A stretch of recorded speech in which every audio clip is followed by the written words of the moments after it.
Have you ever felt a special connection to something you built yourself? Maybe it's a piece of furniture, a garden, or even a simple birdhouse. That feeling, that extra bit of love and pride, is often linked to something psychologists call the IKEA effect. It's basically the idea that we value things more simply because we put our own effort into creating them. Think about it.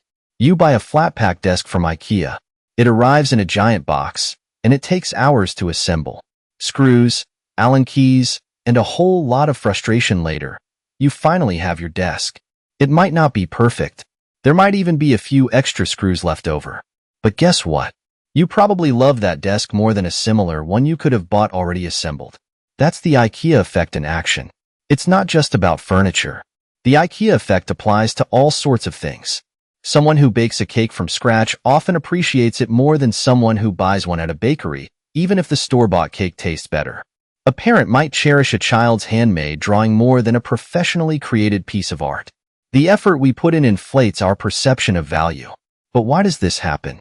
Well, it's a mix of different psychological factors. First, there's the simple idea of ownership. When we invest time and effort, we feel a sense of ownership that goes beyond just possessing something.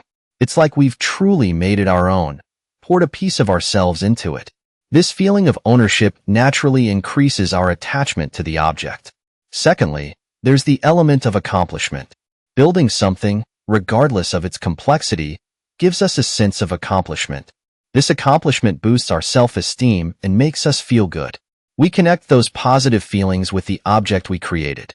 So, even if it's not the best looking, that positive feedback loop makes us appreciate it more. We feel proud of what we've done, and that pride transfers to the final product. It's also important to consider the cognitive effort involved.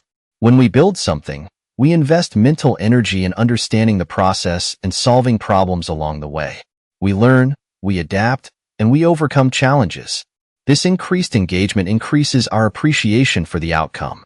The struggles we face during construction become woven into our memories of that item, enhancing our emotional connection. This is why a hand-knitted sweater might hold more value, even if a machine-knitted one is softer and warmer. However, it's not just about difficulty. If building something is excessively frustrating or takes far too long, the effect can be diminished. The positive emotions are replaced by negative feelings, ultimately lowering our perception of value. It's about finding that sweet spot between a manageable challenge and an insurmountable task. The ideal amount of effort allows for the reward of accomplishment without the burden of overwhelming struggle. The IKEA effect has real-world implications. Companies often leverage it in their marketing strategies. Think about DIY kits or customizable products. They offer a sense of control and participation in the creation process, which increases customer satisfaction and loyalty. Even participating in something as simple as personalizing your phone case or selecting individual ingredients for a meal can trigger a small version of the IKEA effect.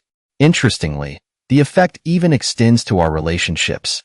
The more effort we put into a relationship, whether it's investing in quality time or actively working on resolving conflicts, the stronger our bond becomes. We value these relationships more because of the investment we've made. It's a reminder that genuine connections take effort, and nurturing those connections adds depth and value to them. In essence, the IKEA effect highlights the powerful connection between our effort and our valuation.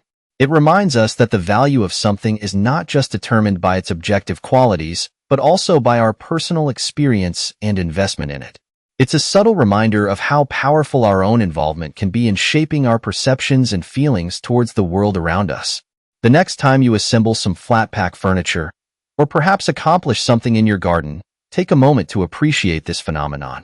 You'll likely find yourself valuing the outcome far more than you initially expected, and that's the magic of the IKEA effect in action. The IKEA effect isn't just about furniture. It's a window into the human psyche, revealing how our own investment and effort significantly shape our feelings of value and connection. This understanding allows us to appreciate the things we create on a deeper level, cherishing the journey and the accomplishment as much as the final product. Whether it's a complex project or a simple act of creativity, the IKEA effect serves as a reminder of the enriching power of active participation and the intangible value it adds to our lives. It's about understanding that the effort, the time, and and the personal touch we contribute play a vital role in shaping our perception of worth and meaning.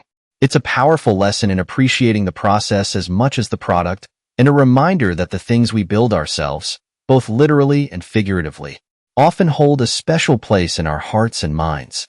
It shows us that our engagement and personal investment can profoundly influence our overall satisfaction and the joy we derive from our creations, reminding us of the value inherent in the journey of creation itself. So the next time you're putting together a flat-pack wardrobe or working on a personal project, remember the IKEA effect and appreciate the special value that you've added to it simply by being involved. The added value isn't just about the final product, it's about the process, the learning, the satisfaction of creating something with your own two hands. It's a reminder of the power of our own involvement and the profound influence it has on how we value and appreciate the things we create.